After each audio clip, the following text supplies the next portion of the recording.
Assalamualaikum warahmatullahi wabarakatuh. Saya Nindi Trisriwira dengan nomor NPM 131210002 semester 6 dari Teknik Elektro Universitas Batam akan menerangkan tentang sistem distribusi listrik. Yang pertama, pengertian sistem distribusi listrik yaitu sistem distribusi tenaga listrik merupakan bagian dari sistem tenaga listrik. Sistem distribusi ini berguna untuk menyalurkan tenaga listrik dari sumber daya listrik besar atau bulk power source sampai ke konsumen. Jadi fungsi tenaga listrik adalah A. Pembagian atau penyaluran tenaga listrik ke beberapa tempat pelanggan. B. Merupakan subsistem tenaga listrik yang langsung berhubungan dengan pelanggan karena jatuh daya pada pusat-pusat beban dilayani langsung melalui jaringan distribusi. Tenaga listrik yang dihasilkan oleh pembangkit listrik besar dengan tegangan dari 11 kV sampai 24 kV dinaikkan tegangannya oleh gardu induk dengan transformator naik tegangan menjadi 70 kV, 154 kV, 220 kV atau 500 kV. Kemudian disalurkan melalui saluran transmisi. Tujuan menaikkan tegangan ialah untuk memperkecil kerugian daya listrik pada saluran transmisi. Dari saluran transmisi, tegangan diturunkan lagi menjadi 20 kV dengan transformator penurun tegangan pada gardu induk distribusi. Kemudian dengan sistem tegangan tersebut, penyaluran tenaga listrik dilakukan oleh saluran distribusi primer. Dari saluran distribusi primer, inilah gardu-gardu distribusi mengambil tegangan untuk diturunkan tegangannya dengan trafo distribusi menjadi tegangan rendah, yaitu 220 atau 380 volt. Yang terlihat pada gambar pembangkit ada PLTA, PLTD, PLTP, PLTG, PLTU, dan PLTGU.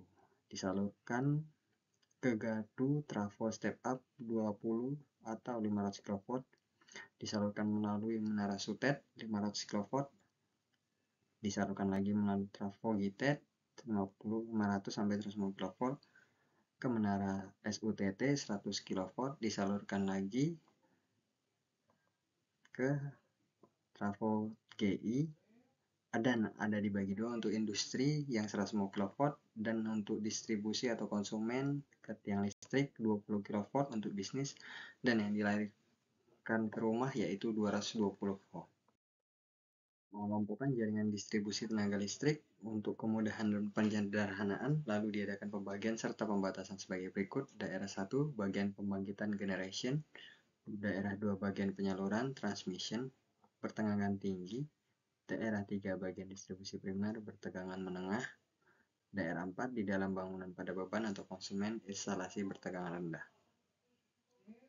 Berdasarkan pembatasan tersebut, maka diketahui bahwa porsi materi sistem distribusi adalah daerah 3 dan 4, yang pada dasarnya dapat diklasifikasikan menurut beberapa cara. Dengan demikian, ruang lingkup jaringan distribusi adalah SUTM, terdiri dari tiang dan peralatan kelengkapannya, konduktor dan peralatan perlengkapannya, serta peralatan pengawanan. SKTM terdiri dari kabel tanah, indoor dan outdoor, termination, batu bata, pasir, dan lain. C. Gardu trafo terdiri dari transformator, tiang, pondasi tiang, rangka tempat trafo, LV panel, pipa-pipa pelindung, arrester. D. SUTR, SKTR terdiri dari sama dengan perlengkapan atau material pada SUTM dan SKTM yang membedakan hanya dimensi. Konfigurasi saluran distribusi. Secara umum, saluran tenaga listrik atau saluran distribusi dapat diklasifikasikan sebagai berikut. 1. Menurut nilai tegangannya. Saluran distribusi primer terletak pada sisi primer trafo distribusi, yaitu titik sekunder trafo substation dengan titik primer trafo distribusi. Saluran ini bertegangan menengah. Jaringan listrik 70 kV atau 150 kV. Jika langsung melayani pelanggan bisa disebut dengan jaringan distribusi. 2. Menurut bentuk tegangannya, saluran distribusi DC menggunakan sistem tegangan searah. Saluran distribusi AC menggunakan sistem tegangan bolak-balik yang dapat kita lihat pada gambar. 3. Menurut jenis atau tipe konduktornya, saluran udara dipasang pada udara terbuka dengan support tiang dan perlengkapannya.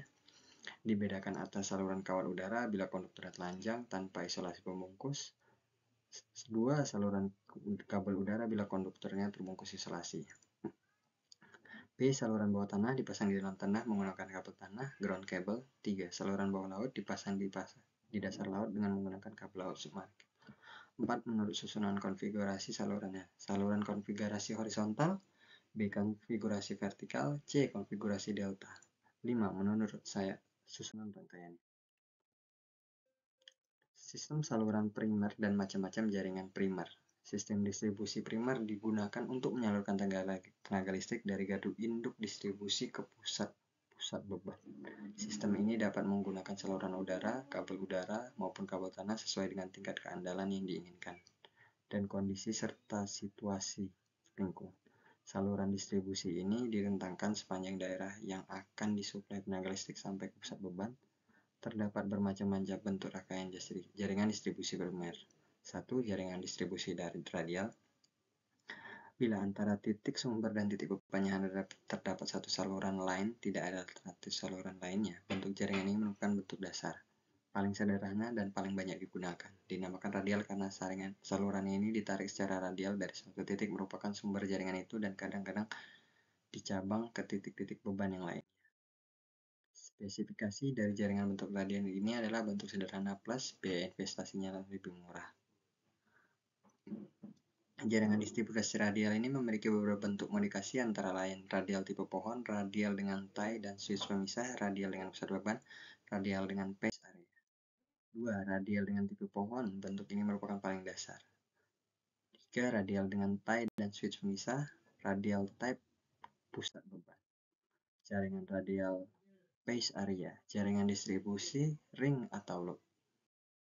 Jaringan dan jaringan distribusi net. Spesifikasi jaringan net ini adalah kontinuitas penyaluran daya paling terjamin, kualitas tegangan baik, rugi daya pada saluran amat kecil dibandingkan dengan bentuk lain, paling fleksibel.